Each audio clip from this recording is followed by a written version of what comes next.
오늘 하나님의 말씀은 마태복음 1장 18절에서 25절까지입니다. 다 함께 하나님 말씀을 봉독하겠습니다. 예수 그리스도의 나심은 이러하니라. 그의 어머니 마리아가 요셉과 약혼하고 동거하기 전에 성령으로 잉태된 것이 나타났더니 그의 남편 요셉은 의로운 사람이라 그를 드러내지 아니하고 가만히 끊고자 하여 이 일을 생각할 때에 주의 사자가 현몽하여 이르되 다윗의 자손 요셉아 내 아내 마리아 데려오기를 무서워하지 말라. 그에게 잉태된 자는 성령으로 된 것이라.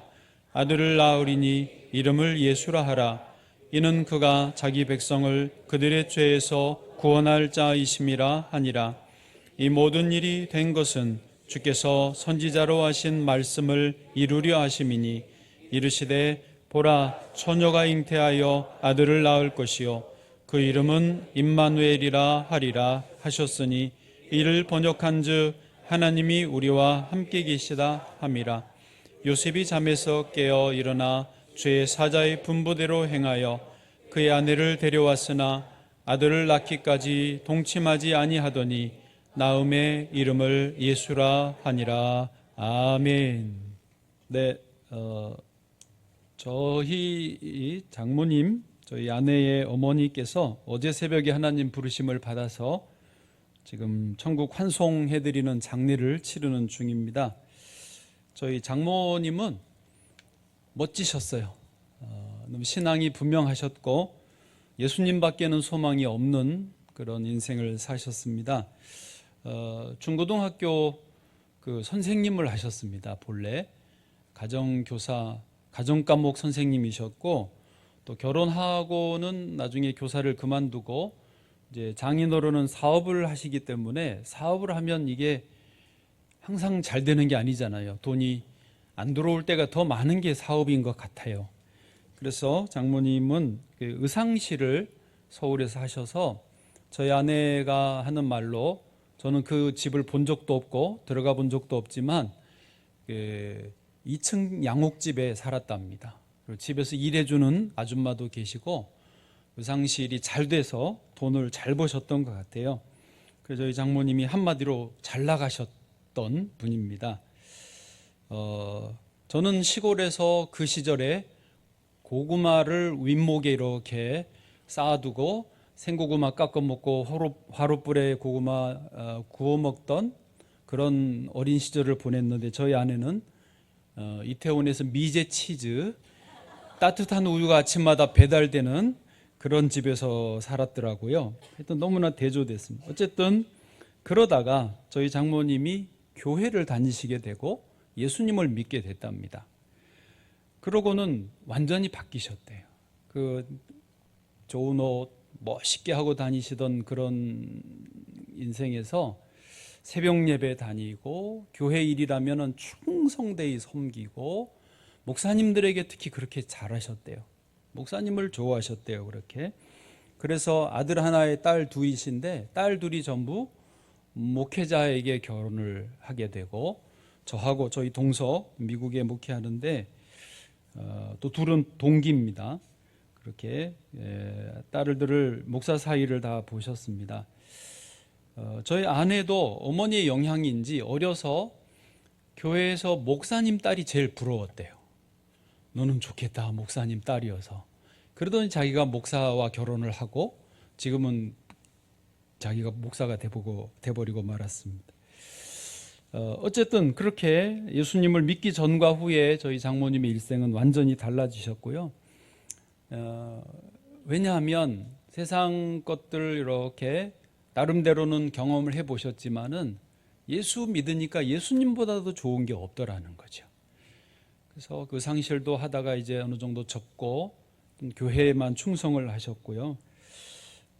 사실 봉천동에 있는 효 요양병원에서 한 2달 계셨는데 그전에는 요양원에 좀 계셨다가 저도 몇 주 전에 가서 뵈는데 그때는 콧줄을 꽂기 전이신데 병실에 장모님과 다른 환자분들이 이렇게 계세요. 남자분 여자분 상관없이 거기는 놓더라고요. 치매에 뭐 어떤 그냥 누워 계시는데 소리 지르기도 하고 그냥 의식이 있는지 없는지 24시간 주무시기만 하기도 하고, 어떤 분들은 그렇게 계시는데 무슨 의미가 있나. 저희 장모님도 정신이 그래도 좀 가장 멀쩡하신 편인데 그 병실 안에서 대화할 사람이 없는 거예요.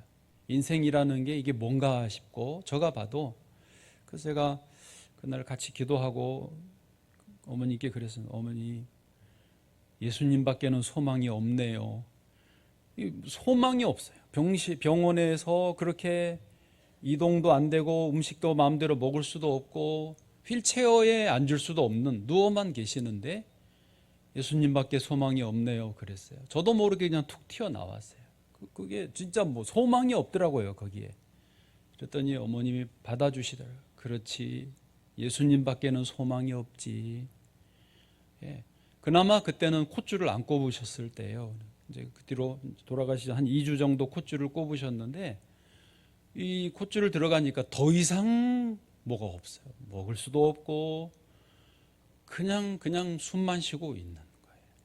그래서 인간적으로는 이제 중국으로 보내드린 게 너무 아쉽고 서운하지만, 또 한편으로는 이 땅에서 그렇게 그냥 있는 것보다는 콧줄 꼽고 있는 자체가 고통이시래요. 굉장히 괴롭답니다. 안 그러겠으면 멀쩡하게 콧줄이 꼽혀 있으니까 하나님께서 불러주셔서 이제 천국 환송해 드릴 수 있는 그런 시간이 됐는데 감사하고요. 또 저와 여러분에게 누구에게나 참된 소망은 예수 그리스도밖에 없습니다. 참된 구원은 예수님밖에 없는 줄로 믿습니다. 자, 이제 오늘 이렇게 예수님이신데 오신 과정을 본문에서 잘 설명해 주시고 있습니다. 오늘 18절 시작이 예수 그리스도의 나심은 이러하니라. 그래서 예수님의 탄생하신 어떤 과정, 그 배경을 설명하겠다라는 것입니다. 내용은 잘 아시는 대로 간단히 말하면 이렇습니다. 예수님이 어머니 마리아가 이제 그 한 청년 요셉과 정혼을 했습니다. 약혼을 했어요. 아직 결혼 전입니다. 그런데 아기를 가졌다라고 하는 소식을 듣습니다. 당시는 율법이 엄격해서 결혼 전에 아기를 가지면, 지금은 그래도 다 아이고 잘했다 그러시지만 그때는 돌 맞아 죽던 때였습니다. 그래서 요셉이 마리아도 살리고 차라리 파혼을 하면 마리아를 어떻게 살 길이 있을까 하고 조용히 끝내려고 했는데, 요셉의 꿈에 천사가 나타나서 세 가지를 전해줍니다. 첫째가 뭐냐? 마리아가 잉태됐는데 사람에 의해서가 아니라 하나님에 의해서 잉태되었다. 둘째, 딸이 아니라 아들을 낳을 것인데, 죄송해요, 딸이 아니라는 제가 포함한 건데 아들을 낳을 것인데 이름을 예수라고 해야 된다. 셋째, 이 일은 우연히 된 게 아니고 600년 전에 예언된 이사야의 말씀이 성취되는 일이다. 이렇게 세 가지를 전해줍니다. 그러니까 요셉이 그것을 받아들여요. 그리고 파혼하지 않고 마리아를 받아들이고 결혼을 하고 아들을 낳게 하고, 그리고 그 아이들을 기르는 것이 오늘 뒤에 내용이겠죠. 자, 이제 여기까지만 일단 보시는데, 예수님의 탄생은 참 신비한, 하나님이 사람의 몸을 입고 이 땅에 오시는 그런 아름다운 과정인데, 어떤 분들은 질문이 있습니다. 생깁니다. 의심이 생깁니다. 질문을 한번 보시면, 남자 없이 여자 혼자 아기를 갖는 것이 정말로 가능할까? 요? 또 뭐 비슷한 질문이지만, 성령으로 잉태되었다고 하는데 그것이 과학적으로 의학적으로 가능한 일인가? 이런 질문을 합니다. 교회 바깥에 있는 분들도, 심지어 교회 안에 있지만 그래 뭐 그러겠지 하지만 여전히 마음 한켠에서는 확실하게 받아들이지 못하는 분들도 있을 수 있습니다. 심지어 더 나가면 예수님 탄생 스토리는 사람이 지어낸 거지 뭐 이렇게까지 오버하시는 분들도 있을 수 있습니다. 자, 요거에 대해서 오늘 좀 이야기를 나누려고 하는데, 여러분, 우리가 사도신경이라고 주일 예배 때마다 고백합니다. 사도신경에 그는 성령으로 잉태되어 동정녀 마리아에게서 나시고, 이것이 포함된 사도신경 신앙 고백인데, 동정녀 마리아의 탄생이 안 믿어지면 우리는 다 헛방이에요. 속이는 거예요. 스스로 안 믿으면서 믿는다고 하는 거거든요. 또 하나, 지금 대림절이 교회의 절기의 시작이라고 말씀을 드렸죠. 1년 중 달로 하면 12월이 마지막 달이지만 12월에 있는 이 대림절은 교회 절기의 출발입니다. 예수님의 오심을 기다리고 성탄절이 예수님의 오심으로 이 우리의 교회가 시작이 되는 거예요. 그 다음에 사순절을 지나고 부활절을 지나고 추수감사절까지. 그래서 신앙의 기초가 이때 쌓여지는 건데, 동정녀 마리아 탄생이 안 믿어지면 그 위에 예수님 십자가도 부활도 다 안 믿어져야 되는 거죠. 그래서 모든 것의 기초가 되기 때문에 이것을 저도 그렇고 여러분도 그렇고 대충 넘어가시면 안 됩니다. 분명하게 직면하셔야 되고, 그렇구나 하고 받아들여지실 때 예수님의 성탄도, 그리고 사순절 부활절도 부활의 그런 능력도 우리에게 나타날 줄로 믿습니다. 그래서 제목을 아예 보라 처녀가 잉태하여 아들을 낳을 것이요라고 했고, 한번 정면으로 좀 봐보시죠. 자, 첫 번째입니다. 겸손히 절대자를 인정하라는 것입니다. 다시 말하지만 과학적으로 의학적으로는 처녀 혼자 임신하는 것은 불가능합니다. 요즘 의학이 이렇게 발전해서 100세 시대, 200세 시대까지, 200세는 아직 말이 안 나왔죠. 120세대 정도까지는 충분히 나오는 이때고, AI는 아주 어마어마하게 발전했는데요. 지금도 가정에 결혼했는데 아기가 안 태어나면, 생기지 않으면 인공수정을 하지 않습니까? 병원에서 인공수정도 반드시 정자와 난자가 만나게 해야 되는 거예요. 아무리 해도 둘이 만나야지 아기를 갖는 거예요. 그런데 예수님은 지금 그냥 난자만으로 아기가 생겼다라고 하는 거 아닙니까? 그런데요, 성경에서는 성령으로 잉태되었다라는 말씀을 더해 주셨어요. 그는 성령으로 잉태되었다. 이 성령이 뭐냐? 성령은요, 헬라어로, 이 신약 성경에 기록된 헬라어로는 푸뉴마입니다. 푸뉴마의 뜻은 바람이 불다 하고, 그런데 그냥 바람이 슥 부는 게 아니라 역동적으로 바람 부는 거, 하고 부는 것입니다. 구약에서 이 성령은 루아흐입니다. 같은 단어.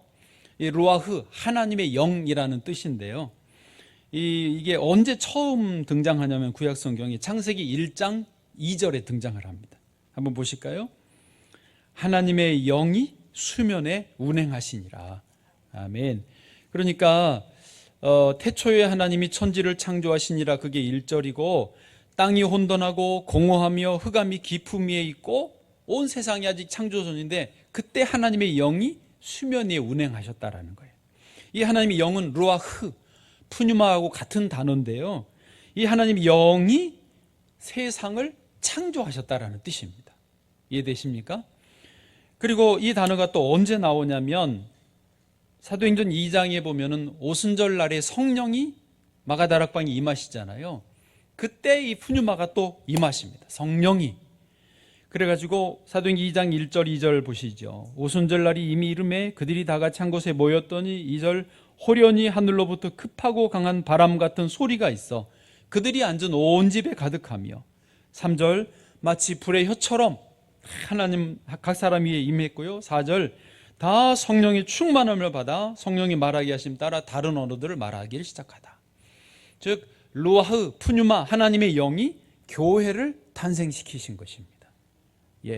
정리를 해보면 하나님의 영, 성령으로 잉태되었다라고 해서 예수님이 그렇게 잉태되셨다라고 하는 이 말의 그 성령은 온 우주 만물을 창조하신, 온 우주 만물이 생겨나게 하신 그 영이시고, 교회가 생겨나게 하신 그 영이시고, 마리아에게서 예수님이 잉태되게 하신 그 영이시라는 거예요.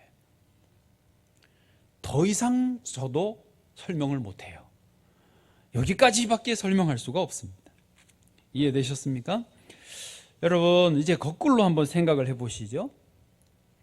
만약에 우리가 믿는 하나님이 내 이성으로, 내 지성으로 이해되고 다 파악되는 그런 신이라면, 그런 신을 뭐 하려 믿어요? 믿을 필요가 없어요. 그런 신은 그냥 다 연구하고 파악해서 책으로, 논문으로 딱 써가지고 내놓고 끝! 하나님 다 알았어. 학술적으로 연구하고 세미나하고 끝나는 것입니다. 그러나 우리가 다 모든 지성, 이성을 다 동원해도 여전히 이해 안 되고 그 한계를 알 수 없기 때문에 우리가 이렇게 주일마다 하나님 앞에 나와서 예배를 드리는 거예요. 그 하나님을 믿는 거예요. 과정이 다르죠. 그런데 그 이해할 수 없는, 다 측량할 수 없는 하나님을 자꾸 다 이해하려고 그러고 설명이 돼야만 된다고 그러고 우리의 어떤 과학 지식으로 끝나야 된다라고 생각하면 하나님을 인간의 수준으로 끌어내리려고 하는 것이죠. 그럼 예배하실 필요 없어요. 여기 안 계셔도 되는 거예요. 우린 그런 하나님을 믿을 수 없죠. 다 내가 이해했는데 뭐 하려 믿어요. 그런데도 많은 사람들이 하나님을 자꾸 인간의 한계로 끌어내리려고 하는 것입니다. 욥기서 보시겠습니까? 11장 7절. 내가 하나님의 오묘함을 어찌 능히 측량하며 전능자를 어찌 능히 완전히 알겠느냐. 아멘이시죠? 8절. 하늘보다 높으시니 내가 무엇을 하겠으며 수월보다 깊으시니 내가 어찌 알겠느냐. 그렇습니다. 하나님은요, 크신 분이시고, 그냥 큰 분도 아니고 크신 분이시고 광대하신 분이시고, 우리가 다 그 깊이와 넓이를, 높이를 알 수 없는 분이십니다. 그래서 그 하나님을 우리는 찬송하고 이 아름다운 하모니로 하나님을 찬양해 드리는 것입니다. 예. 유명한 이야기가 있습니다. 그 구봉서 씨 아시죠? 그 사진 한번 보여주시면, 지금은 돌아가셨지만은 그 개그맨, 코미디언이라고 해야 되겠네요. 연예인 교회, 지금은 예능 교회인데 여기를 다니실 때 이야기예요. 유명한 이야기예요. 이제 그 연예인들을 모아놓고 성경 공부를 목사님이 하는데 오늘 이 본문을 다뤘어요. 근데 어떤 한 분이 못 믿겠다는 거, 어떻게 동정녀에게서 아기가 임신이 되느냐, 말도 안 된다. 아까 말한 대로 그런 정자와 난자가 만나야 되는데 어떻게 혼자 임신이 되느냐, 말도 안 된다고 계속 못 믿는 거예요. 목사님이 설명하고 저처럼 이렇게 이야기해줘도 계속 못 믿겠다고 버티니까 목사님도 참 답답하고 더 이상 말을 해줄 수도 없고 안 믿어진다는데, 그 옆에 가만히 지켜보고 있던 이 구봉서 장로님이 딱 한마디를 했어요. 야, 이 사람아, 지 서방이 믿겠다는데 왜 네가 난리야? 서방이 누구예요? 요셉. 요셉이 믿는다는데 왜 남의 남자가 이야기하냐고. 그래가지고 게임이 끝났다는 이야기입니다. 여러분, 하나님은 하나님이세요. 하나님이 하시는 일을 우리는 다 이해하려고 하지 말고, 이해하는 건 해야 되겠지만 믿고 의지하는 것이 우리의 역할인 줄로 믿습니다. 이렇게 하나님을 믿고 의지하는 것은 비굴한 게 아닙니다. 미련한 게 아니에요. 가장 올바른 것이고 가장 지혜로운 길인 줄로 믿습니다. 두 번째로 믿음은 능력이 되는 것입니다. 성경에서 예수님은 믿음을 강조하셨어요. 그래서 너희가 다 나를 이해할 수 없어. 내가 다 설명해 줘도 이해를 못해. 그러니 믿으라. 믿는 것이 능력이다라는 것입니다. 두 소경이 예수님께 우리를 고쳐달라고 할 때 예수님이 내가 너희에게 눈뜨게 할 것을 믿느냐라고 물으셨어요. 내가 어떤 과정으로 눈을 뜰지 그 프로세스를 다 알겠느냐, 그렇게 설명하거나 묻지 않으셨습니다. 내가 능히 이 일을 할 줄을 믿느냐라고 물으셨고, 주여 믿나이다, 너희 믿음대로 될지어다, 눈들이 떠졌던 것입니다. 12의 혈루증 앓았던 여인에게도 따라 너의 믿음이 너를 구원하였으니 평안히 가라. 너의 병에서 놓여 건강할지어다. 너의 믿음이 너를 구원하고 병도 고쳤다라는 것이죠. 창조주 하나님에 대한 믿음, 구원자 예수님에 대한 믿음이 우리에게 기적을 불러일으키는 줄로 믿습니다. 여러분, 거꾸로 과학, 의학, 이성적, 합리적, 쩍쩍쩍 좋습니다. 그러나 그 필요하지만 믿음이 없는 그런 쩍쩍쩍은요, 다 무기력해지고 희미해지고 자기를 어리석은 대로 끌고 가는 것입니다. 에베소 4장 18절, 그들의 총명이 어두워지고 그들 가운데 있는 무지함과 그들의 마음이 굳어짐으로 말미암아 하나님의 생명에서 떠나 있도다. 19절은 같이요, 그들이 감각 없는 자가 되어 자신을 방탕에 방임하여 모든 더러운 것을 욕심으로 행하되. 아멘. 알코올 중독, 요즘은 영상 중독, 마약, 도박, 음란한 거, 술, 얼마나 다 빠지는지 몰라요. 다 잘난 사람들이 빠져 있습니다. 낮에는 다 교수님처럼 멀쩡한데 밤만 되면 이상한 짓을 하는 거예요. 다 하나님 없이 내가 주인 되는 삶이니까 그 공허함 속에 공허함을 채우려고 그런 데 빠지는 것입니다. 제가 있었던 에티오피아, 지금도 TV에 가끔 보면 참 안타까워요. 그 삐쩍 마른 아이들, 내전으로 또 기근으로 먹을 게 없어서 목마를 물이 없어서 그런 장면들이 나와요. 그런데 여러분, 1950년대에는 에티오피아가 정말 잘 살았던 거 아시죠? 에티오피아 사람들은 전 지금도 신기해요. 당신들은 아프리카 사람들 아니냐? 그러면 아니라는. 우리는 아프리카 사람 아니다. 그럼 너희들은 어떤 사람들이야? 우리 에티오피아 사람이다. 정말로 그런 자부심이 있었어요. 그러니까 50년대 우리는 진짜 아직 근대화도 못 이루었을 때 우리나라에 군대를 보내서 도와줬던 나라거든요. 근데 1974년부터 91년까지 17년 동안 공산주의를 했어요. 여러분, 사회주의라는 그 사상 자체는 학문으로는 괜찮습니다. 저는 그거를 싫어하진 않아요. 사회주의라는 학문은 괜찮아요. 그런데 그게 문제의 핵심이 뭐냐면 유물론 사상이다 보니까 하나님, 신을 부정해요. 하나님을 부정하고 교회 문을 닫고 하나님 없다라고 하니까 이 모든 게 꼬여버리는 거예요. 그래서 사회주의 혁명을 일으키고 그것을 현실화하려고 하니까 그 그림 자체는 좋은데 절대자 하나님이 빠져버리니까 이게 모든 게 꼬이고 오히려 더 무너지는 거예요. 에티오피아가 17년 동안 사회주의 혁명하고 교회 문 닫고 목사님들 죽이고 교인들 박해하고 감옥에 넣고 그랬거든요. 에티오피아도 박해의 역사가 있습니다. 그 17년 공산주의 혁명하다가 나라가 완전히 망해버려요. 이상하게 비가 안 옵니다. 이상하게 농사가 안 됩니다. 이상하게 하는 일마다 다 안 돼. 천재지변이 그렇게 많아져 버렸습니다. 사람들의 마음이 다 갈라져서 내전이 더 심해졌습니다. 지금 그래도 많이 이제 회복이 돼서 좋아지고 있는데 참 회복이 더딥니다. 요즘 연예계에서 그런 과거의 행적 또 매니저와의 그런 일들 때문에 중도 하차하는 분들이 제법 많습니다. 되게 안타까운데 영화 배우셨던 신영균 씨라고 있습니다. 한번 사진 보시면 이제 워낙 할아버지라 지금은 이분이 96세입니다. 아직 살아계시고요. 건강하신 편으로 알고 있습니다.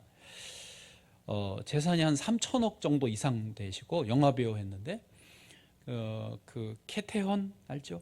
캐태헌의 이재라는 가수, 작곡가 가수가 있어요. 이재 알아요? 이재의 외할아버지. 이재 신영균 씨가 이제 외할아버지인 거죠. 근데 어쨌든 이분이요, 자기 재산 중에 명보극장이 자기 재산이었는데 지금 명보 아트홀로 바뀌었다고 하는데 그거를 내놨어요. 한 500억, 600억짜리입니다. 제주도의 신영 영화박물관도 내놨습니다. 신영균 영화예술재단도 출범해서 장학금 주고 그런 문화활동을 하게 하고 지원을 하고 있습니다. 근데 신영균 씨가 자기가 평생을 건강하게 살고 부도 축적하고 그런 사회적인 명망도 얻을 수 있는 비결이 뭐냐? 예수님을 잘 믿는 거예요. 평생에 자기가 마음에 담고 제일 좋아하는 구절이 고린도전서 15장 10절. 고린도전서 15장 10절입니다. 그러나 내가 나 된 것은 하나님의 은혜로 된 것이니 내게 주신 그의 은혜가 헛되지 아니하여 내가 모든 사도보다 더 많이 수고하였으나 내가 한 것이 아니요 오직 나와 함께 하신 하나님의 은혜로라. 아멘. 신영균 씨는요, 지금 정말로 자기 말로 그렇게 표현합니다. 나는 항상 일상생활을 청결하게 관리했습니다. 일상을 청결하게 했대. 여러분, 연예인들이요, 저는 요즘에 예능이 많으니까 TV에 나와가지고 쉽게 이런 말을 막 해요. 어제도 밤늦게까지 술 먹었다고. 남녀를 가리지 않습니다. 젊은 친구들이든 나이 드신 분들이든 가리지 않습니다. 밤늦게까지 술 먹었고 오늘도 또 할 거라고. 그런 거를요, 쉽게 그냥 말을 해요. 그렇게 쉽게 말을 한다라는 말은 의미는 뭐냐면 그분들의 삶은 찌들어 있는 거예요. 술에. 여러분, 연예계의 그게 겉으로는 화려하고 많은 분들이 그 예능 프로 보고 우리가 웃고 부러워하고 좋아 보이지만 사실은 공허합니다. 사실은 늘 불안해요. 두려워요. 언제 어떻게 될지 모르고 또 화려함 속에 뒤에 아무것도 없으니까 허전한 거예요. 이걸로 채우려고 하는 거죠. 그런 속에서 이 신영균 씨는요, 나는 일상생활을 청결하게 관리했습니다. 꾸준히 운동을 했고요, 먹는 것도 조절을 해요. 아무거나 안 먹어요. 여러분, 먹는 거 너무 좋아하지 마세요. 적당히 드세요. 총량의 법칙이 있다고 누가 그러더라고요. 성경에 안 나오는 이야기지만 평생 먹을 음식의 양이 정해져 있대요. 다 먹으면 이제 안녕히 계세요 하고 가는 거죠. 그러니까 천천히 조금씩 드세요. 이거는 그냥 성경에 안 나오는. 신영균 씨는요, 매일 아침, 요즘도 그러신지 모르겠어요. 이제 91세 때는 그러셨는데 96세이신데 아침 10시 되면 사무실에 출근하고 꾸준하게. 그러니까 예수님 믿는, 예수님을 주인으로 모시는 삶의 그 꽉 찬 삶을 매일매일 성실하게 사니까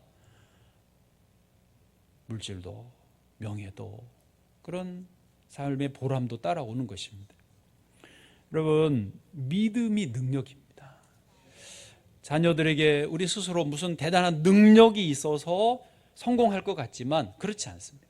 사실은 성실한 거, 믿음으로 꾸준하게 일상을 건강하게 사는 게 능력이에요. 머리 좋으면 잘 될 것 같죠. 무슨 특출날 능력이 있으면 성공할 것 같죠. 아니에요. 그런 분들 다 무너져 버립니다. 잘 나가다가 중도하차. 제가 기억하는 연예인만 지지난주까지 3명입니다. 더 많습니다. 그러나 그런 게 능력이 아니에요. 건강한 일상을 믿음으로 잘 사는 거. 예수님 나의 주인이십니다. 일상을 청결하게 하는 그게 능력이에요. 길게 보시면요, 그런 아이들이 성공해요. 성공이라면 그런 사람들이 복을 받아요. 주신 복을 흐트러버리지 않습니다. 자녀들에게 그런 걸 가르치셔야 돼요. 성실하고 믿음으로 살고 꾸준하고 인내하고 교회 잘 다니고, 그리고 부모님들이 그것을 모범으로 보여주셔야 돼요. 변함없이 늘 예배 자리에 있는 모습을 보일 때 자녀들이 그 모습을 보고 나도 저렇게 해야 되겠고, 그리고 하나님 은혜를 주시는 거죠. 그 복을 누리시기를 축복합니다. 마지막으로 세 번째, 사람의 말이 아니고 하나님의 말씀이라는 것이죠. 요셉에게 천사가 나타나셔서 그냥 이렇게만 말 안 했어요. 그 아이는 하나님의 아들이야. 그렇게만 말해도 사실 큰 어떤 감동이 있겠지만은 천사가 말한 취지는 그게 아닙니다. 그냥 하나님의 아들이야가 아니고 600년 전 선지자를 통하여 하신 말씀이 지금 그 말씀이 성취되는 거야. 이렇게 말하신 거죠. 보시겠습니까? 오늘 본문 22절. 이 모든 일이 된 것은, 지금 천사 가브리엘이 요셉에게 하는 말이에요. 주께서 선지자로 하신 말씀을 이루려 하심이니 이르시되, 23절, 보라 처녀가 잉태하여 아들을 낳을 것이요 그의 이름은 임마누엘이라 하리라 하셨으니. 일단 여기까지 보시면 보라 처녀가 잉태하여 아들을 낳을 것이요, 이 말씀을 지금 마리아가 갑자기 아기를 가졌다, 동정녀 마리아 임신이다 그러지만 이 일이 있을 거라고 600년 전에 예언이 되어 있었다라는 거예요. 요셉도 그렇구나, 하나님의 말씀이 지금 성취되는 거구나. 예, 갑자기 마리아가 아기 가져가지고 이 말씀을 갖다 드리는 게 아니라는 거예요. 그리고 이를 번역하면 하나님 우리와 함께 계시다 함이라. 아멘. 요셉은요, 하나님의 말씀이 성취되는 것이라는 그 예언의 말씀을 알고 있었는데 그것의 성취라는 것을 알고 믿음으로 반응을 하였습니다. 하나님의 구원의 역사에 우리가 참여하는 거구나. 다 알 수 없었지만, 지난주 마리아처럼 다 모르지만 요셉도 시골 청년으로서 아멘으로 받아들인 것입니다. 하나님의 말씀이니 하나님의 뜻과 계획이 있으시는구나, 하나님의 구원 계획이 있으시는구나, 그리고 받아들이는 거예요. 그 마리아를 데려오고 동침하지 않고 아들을 낳아서 예수라 이름을 부르게 됐습니다. 우리는 하나님의 모든 것을 다 파악할 수 없습니다. 그래서 하나님이 계시로 말씀으로 보여주시는 것을, 들려주신 것을 아멘으로 받을 수밖에 없습니다. 그리고 받는 그 말씀 아멘대로 우리의 삶에 이루어질 줄로 믿습니다. 하나님께서는 오늘도 그 구원의 역사를 이루어 가고 계십니다. 저와 여러분에게 요셉처럼 마리아처럼 주여 말씀대로 내게 이루어지이다, 아멘으로 순종하는 그 분, 그 가정에 구원의 역사를 이루어 가실 줄로 믿습니다.